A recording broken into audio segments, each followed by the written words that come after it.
Hello, everybody. Welcome. I'm so happy to be here today. Um, let's see, who do we have here? We have P. Barrow.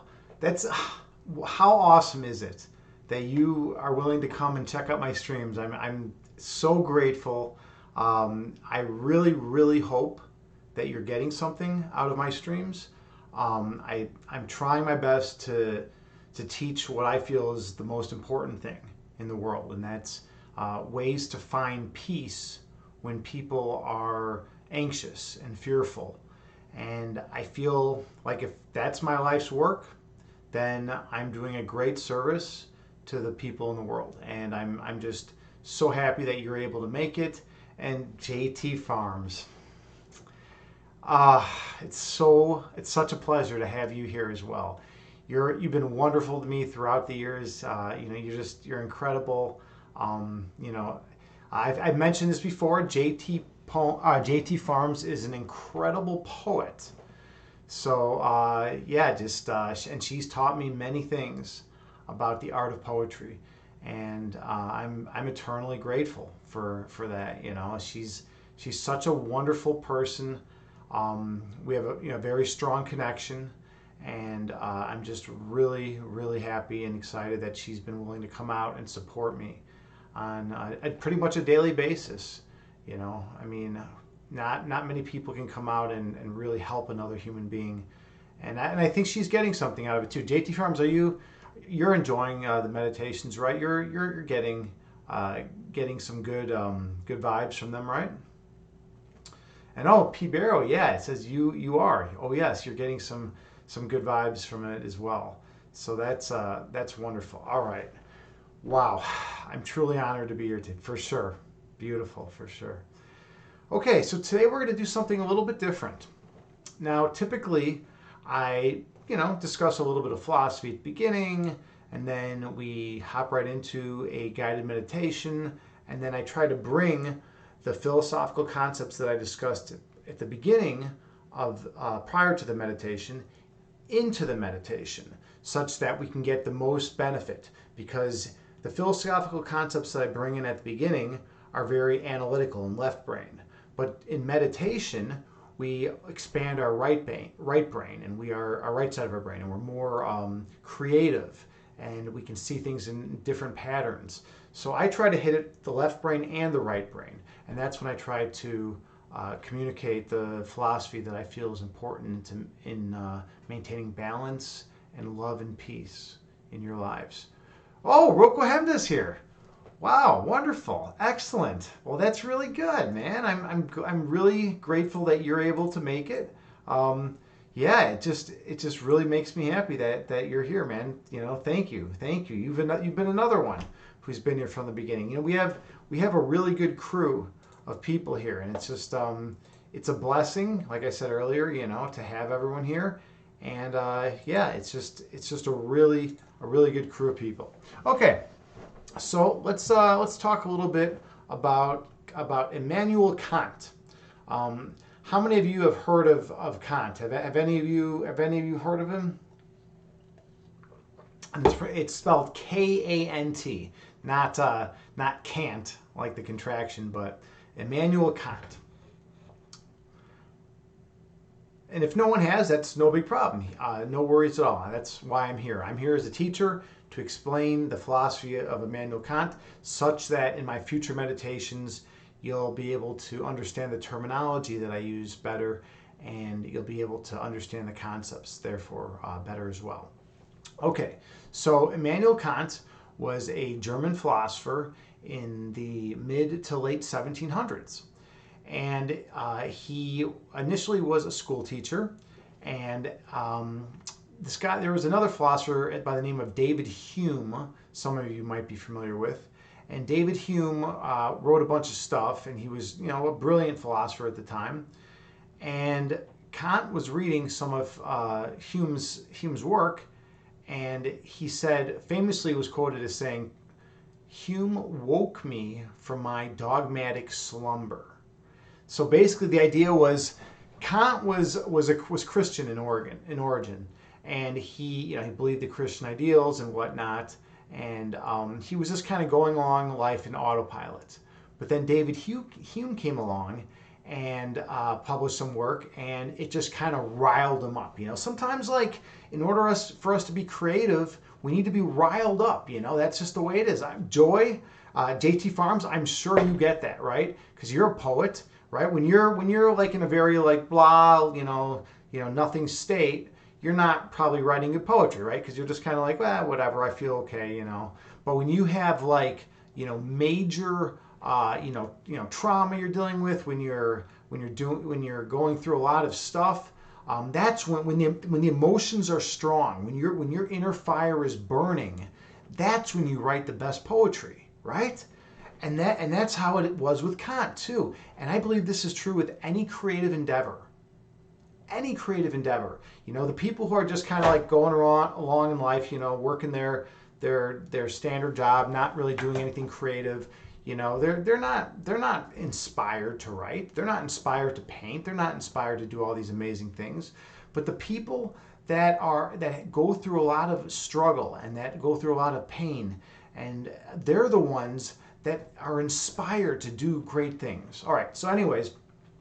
So Hume writes this treatise, and then Kant reads it and is like, "Holy fucking shit!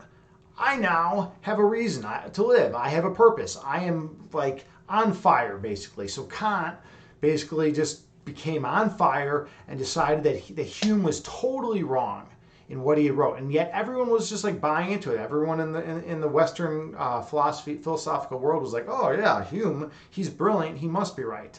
And then this relatively no-name guy, Immanuel Kant, comes along and just writes the Critique of Pure Reason, Critique of Practical Judgment, and a bunch of other writings. But primarily his Critique of Pure Reason was just completely went after Hume and completely showed a different way of viewing reality, of viewing the fundamental nature of reality. And this was all Immanuel Kant, right? It's really neat, to think that he could have had such an impact. He was a school teacher, wasn't doing much, and then all of a sudden he had that fire lit within him, and he was able to write the critique of Pure Reason, and it changed everything. It changed the way that everyone throughout the history of Western civilization after that, throughout the history of Western philosophy, viewed philosophy. So yeah, he was an incredible man, right? Anyways, one of the major distinctions that he made in the Critique of Pure Reason was the distinction between the phenomenal world and the noumenal world. Okay, so now it's really important to grasp the distinction here, because I use these terms a lot in my meditations. And if you understand what they mean, you're going to get way more out of the meditations. All right? So Kant's notion of the phenomenal world is the world that we see out, when we walk around outside, right? We go outside, we turn on the news, we interact with the people around us. That's the phenomenal world in Kant's metaphysics. And the phenomenal world is pretty interesting in that it is based solely on sensory perception. Okay, now what does that mean? I want to try to keep this a little bit simpler so everyone can have a firm grasp on this. So sensory perception is basically any information, any data that's coming in to your being through the five senses. You smell something, you taste something, you touch something, right? And there's input coming in, and then you can process that information, and you can have a response, right? Like, you touch something that's hard or sharp, and you pull back your hand. And then you say, "Oh, that was sharp." Well, that's because the information that was sent into your hand was relayed the information. "Oh, hey, this is sharp," and that's how it was processed and interpreted, right? Okay, so that's one thing. That's one interesting thing to think about. Another thing is that not just how we feel, but how we perceive is determined by the phenomenal world, because we have all our sensory input coming in, and it's being filtered through our five senses. And then what we're doing after we filter in all that information, we're taking what's left of that information, the stuff that has not been filtered out, and we're taking that little bit of information that we actually were able to ascertain from the greater picture, from the world around us, and we are projecting outward this reality. Our entire reality is nothing more than a projection from within. The phenomenal world, that is, right? Not the noumenal world, and we'll get into that in a second, but the phenomenal world is simply a projection from inside to the outside. So what that means is, whenever we see the world, we're seeing it through a particular colored lens, right? That lens is obstructing a lot of information, and that lens is equivalent to the five senses, right? It's blocking out a lot of light, right? But then the light that is able to enter is taken and processed by the brain, by our prefrontal cortex, and then we project upon the world what the world should look like according to that little bit of information we have. Now that's really interesting, right? Because what that entails is that the world we see is not as it actually is. Now, some of you might be thinking, well, wait a minute, we had The Matrix, we had all these other shows, right? We had things to articulate the same point. But remember, we're talking about the 1750s through the early 1800s. That's when Kant was doing his work. So, I mean, this was huge. This was revolutionary to think that the world that we see when we walk outside and, look at the sun and look at the trees and look at the buildings and talk to people is not actually how the world is objectively. I mean, that blew everyone's mind. People were like, holy shit, that's incredible. Wow, that everything's totally different now, but when I say everyone, I'm talking about philosophers, because, the way things typically work is a philosophical idea comes forth and then is incorporated by other philosophers, and then it takes a long time for it to disseminate throughout the rest of the population, because not everyone's a philosopher, basically, at the end of the day. All right, so anyways, Kant had this understanding that the world we see is not how it actually is. That's the phenomenal world. Now, he contrasted that with the noumenal world. The noumenal world is the world as things actually are. So if our senses were not blocking out 99.999999% of the input that was coming in, if we were actually seeing things as they actually were with 100% of the data and 100% of the processing power, then we would be seeing the noumenal world. And that's basically the objective world. That's how the world actually is. So if we were seeing that, if we were able to actually see the noumenal world, then we wouldn't have many of the issues that we have. We would just be going along and enjoying our lives, and we wouldn't have these issues, right? Okay, so another interesting point that he said about the noumenal world is that, unfortunately, we have no possible way of accessing it. We cannot access the noumenal world. And that's so important. It's so interesting, because the reason we can't access it is because the information that we're taking in the phenomenal world is so limiting, and such that we only have a very tiny amount of that information in which we project upon the world and see and construct our reality, all right, that we can never actually cross over into the noumenal world, in which things just actually are, because we're wearing glasses that are blocking out too much of the actual information out there. So, okay, by the way, he called the noumenal world seeing things as things in themselves, basically seeing things as they actually are, as opposed to seeing things as, we project them through the phenomenal senses, right? Okay, so he drew this distinction, and it completely created a paradigm shift. This was at the end of the Enlightenment period, and it created a complete paradigm shift in which people started viewing the world totally differently. People, and it just completely changed Western philosophy forever.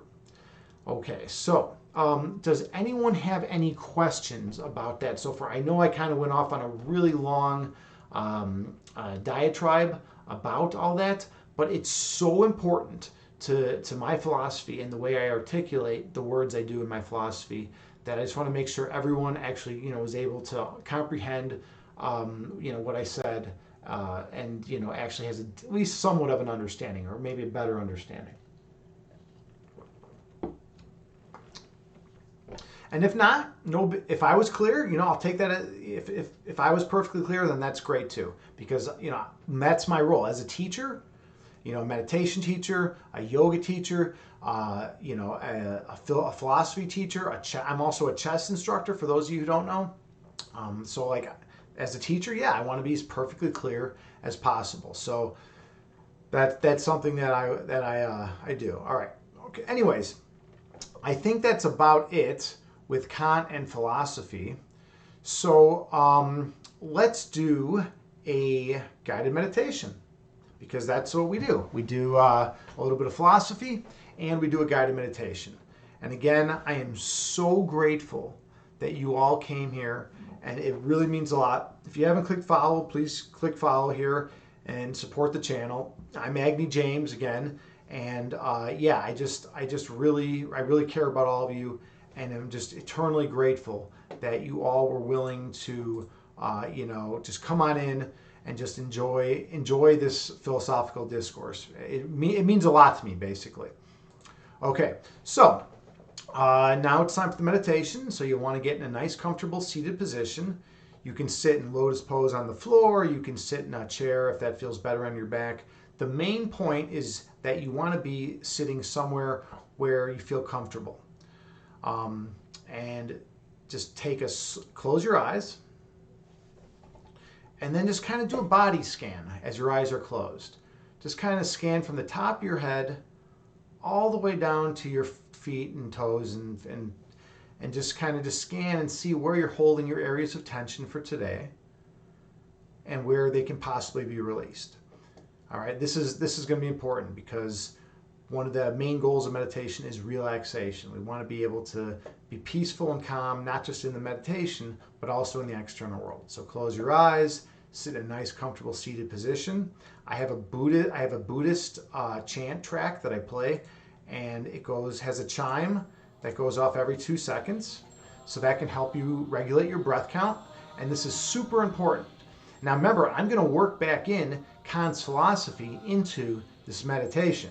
At least that's my goal. So we'll see if I can accomplish that, and if so, if I can teach it to the best of my ability. I'm basically going to try to allow all of the beauty and love from the source of creation to run through me and to communicate those ideas with you. Thank you so much again for being here. So close your eyes and take another body scan from the top of your head to your feet, noticing where you're holding any areas of tension. Gently breathe in through your nose, raising your belly, filling yourself with love and light, and gently exhale through the mouth, lowering your belly, releasing all stress and anxiety. Breathe in through your nose, raising your abdomen, filling this vessel with perfection, and exhale through the mouth, lowering your belly, releasing all the pain, worry, and frustration of the phenomenal world. Breathe in through your nose, gently raising your belly, seeing nothing but love and light, and exhale through the mouth, returning to a state of perfect oneness. Stay true to your breath count throughout the remainder of the practice and become one with your breath.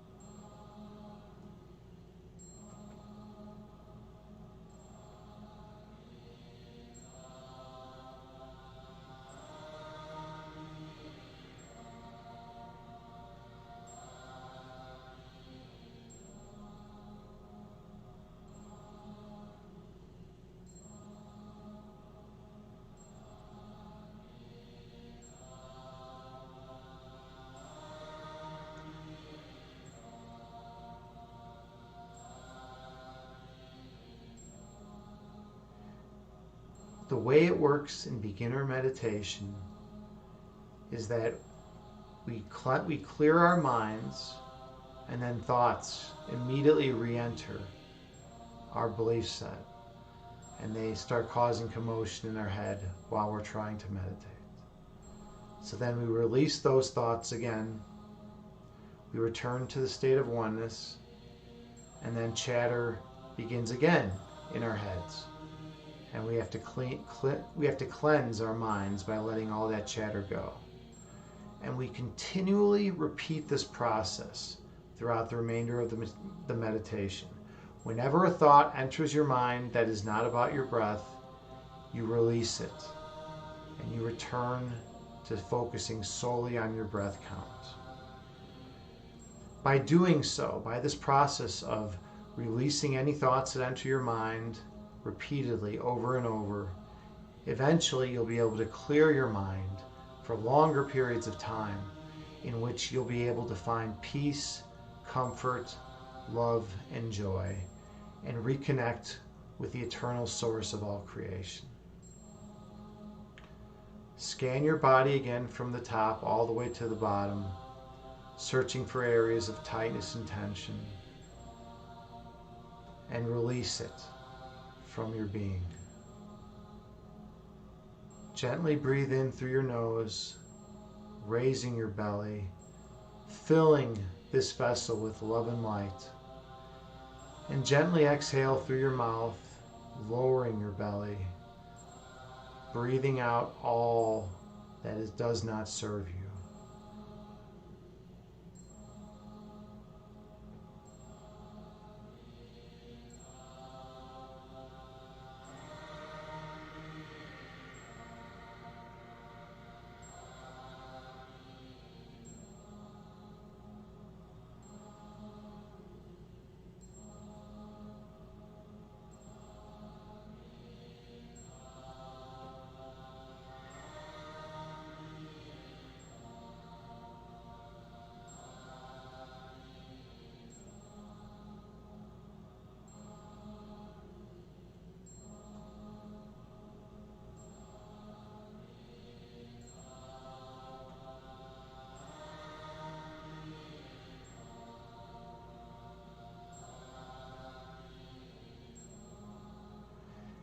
As distracting thoughts enter your mind, gently release them and return to your breath.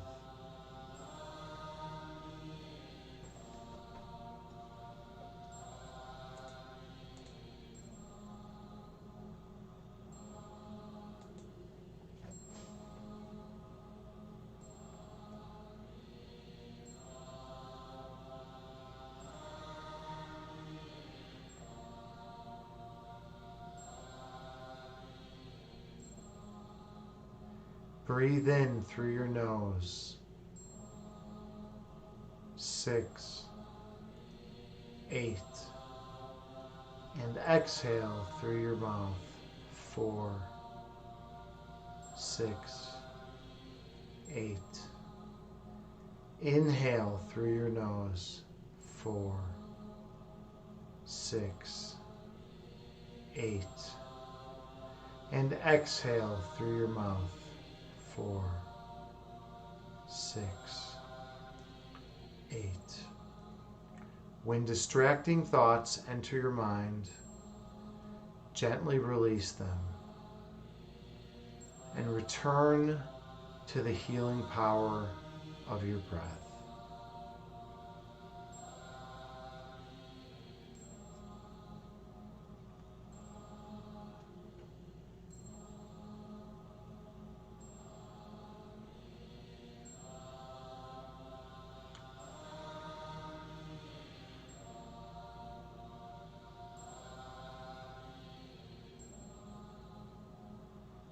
Immanuel Kant convincingly demonstrated that the phenomenal world is not an accurate representation of objective reality.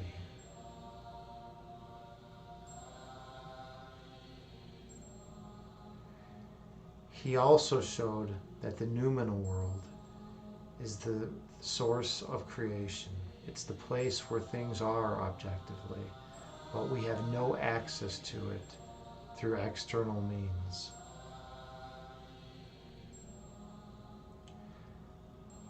Most people spend their life looking for answers, looking for joy, looking for happiness in the external world.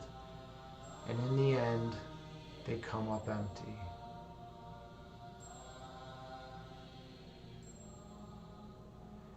The reason for this is that true peace is found within, and nothing in the phenomenal world is true.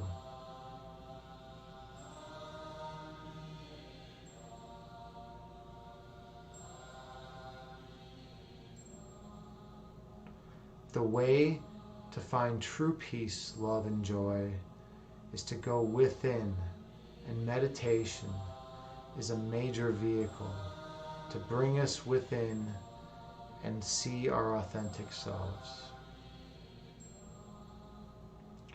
Once we connect to the divine within, we realize the insignificance of the phenomenal world, and we return to the state of perfect oneness.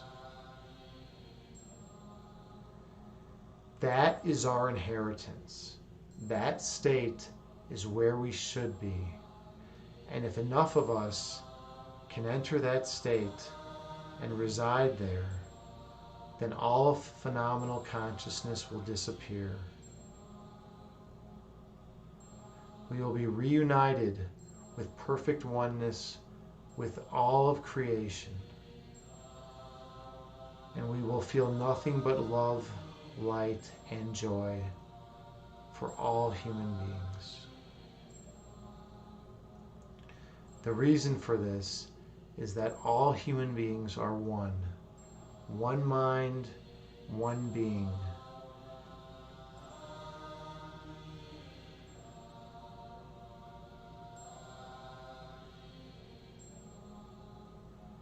It wouldn't make any sense to attack oneself.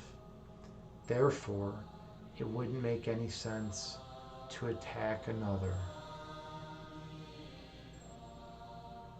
Because we are the same.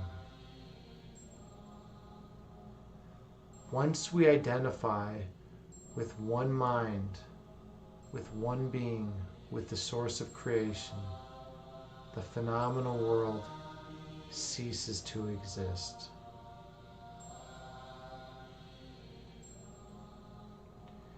You are a child of love and light, and you are worthy of everything, including perfect peace, love, and joy.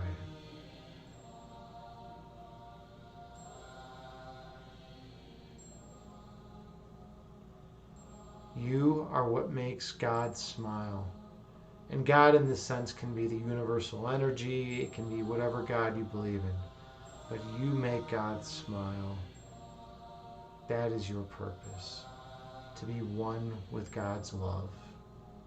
So breathe in through your nose, 4, 6, 8, and exhale through your mouth, 4, 6,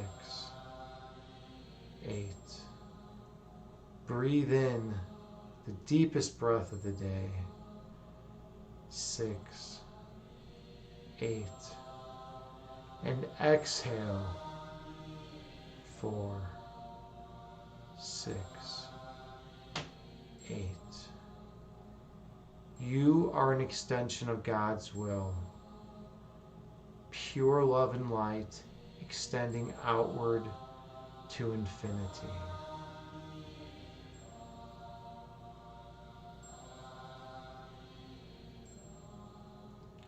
I'm so grateful and honored to be here with you, to share this space with such divine beings. I am truly humbled and grateful to be your meditation teacher today. When distracting thoughts enter your mind, gently release them and return to your breath.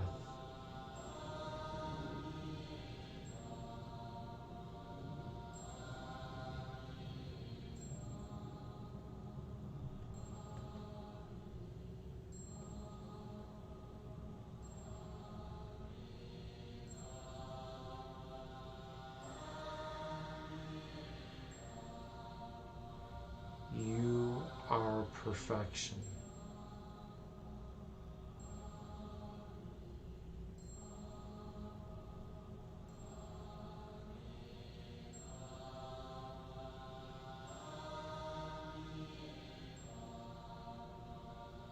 You are one with pure light.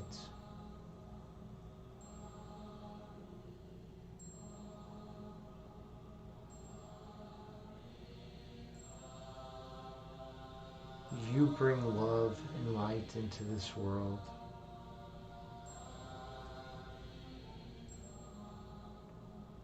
And one day, through your work, along with all other humans, this phenomenal world will disappear, and we'll be left with the true noumenal world, and we will be there, residing together.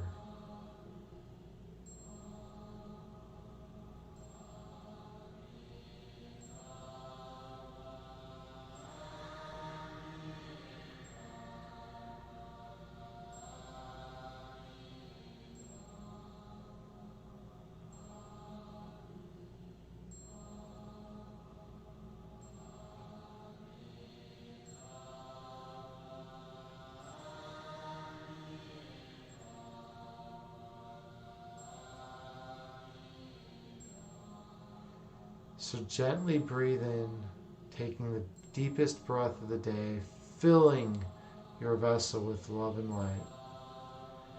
And exhale, releasing all that is unhealthy and does not serve you. Gently open your eyes and return to the present moment, bringing with you the peace from this meditation throughout the remainder of the day. Namaste.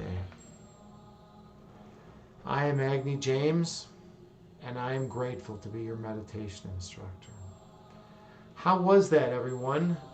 Did you find some peace and joy in that meditation?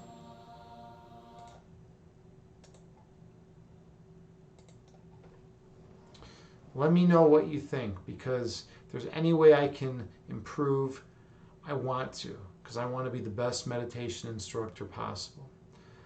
JT Farms, brilliant session. Well, thank you so much, JT Farms, for tuning in and commenting. It means a lot. Feedback is so important for me. I really want feedback. Even if I suck, give me feedback, because I want to improve. I really want to be the best meditation instructor for all of you, because you're all such wonderful people. And I'm just so honored to be here with all of you. Thank you so much for your time, your love and energy. I'm trying to grow this channel. I'd love to teach guided meditation and philosophy every week, or actually every day, maybe for the rest of my life. I just need to grow this channel. I need followers and I need subscriptions. So if you haven't followed already, please consider following. It costs you nothing, but it does support the channel. So thank you again so much for everything.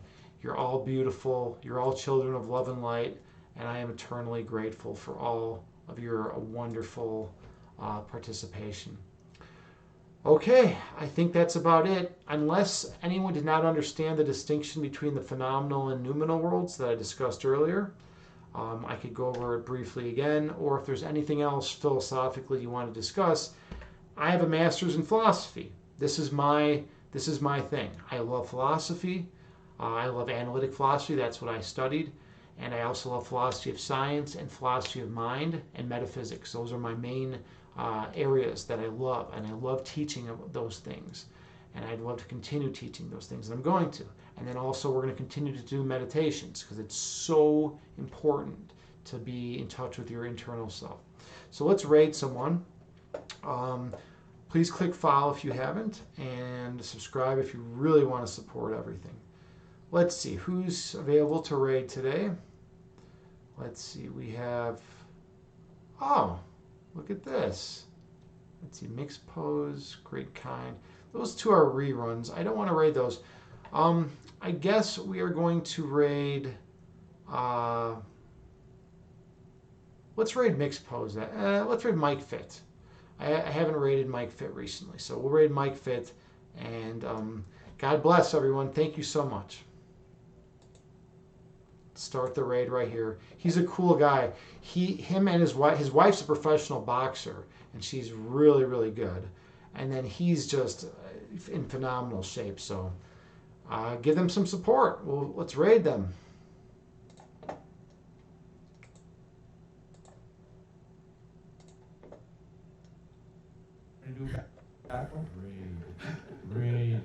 Raid.